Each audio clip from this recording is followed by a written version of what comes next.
Hi, I'm Dr. Andrew Hall. And I'm Dr. Lisa Hall of 𝙦𝙙𝙤𝙦 KC. And today we want to talk about why, if you have low back pain, having spinal surgery should be the very last thing on your list. It is so common. In fact, 80% of people have low back pain in their lifetime.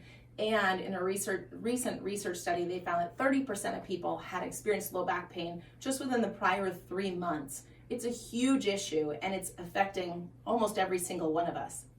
Low back pain is the #1 cause of disability in the United States today. And that is a real concern because so many of the methods, like spinal surgery, just aren't working the way that they should. In 2005, the prestigious research journal Spine did a study about spinal fusions versus people who had not had spinal fusions. And a fusion is just these vertebrae being fused together so they no longer move. What they found a year after those fusions is that the people who had had that surgery had not returned to work. Only 23% of those people were able to return to work. The people who had not had the surgery, nearly 70% of those people had gone back to work. That is a huge deal because most people want to go back to work and they don't want to have pain preventing that. That study showed that 74% of those spinal fusions were failures.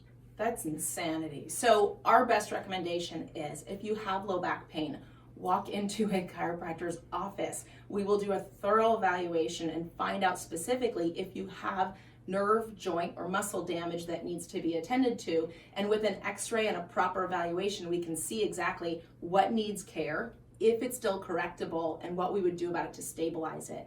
Because taking so many medications, 70% of people failing in that study are turning to opioids.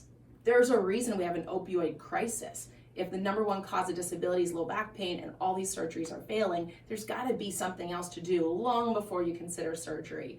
Our best recommendation is chiropractic first. There are other alternatives that can be addressed as well if chiropractic isn't the best next option. So if this is helpful, if you want to know more about us, click the link below. Certainly share this with a friend. We know you know somebody dealing with low back pain. Again, Drs. Andrew and Lisa Hall of 𝙦𝙙𝙤𝙦 KC.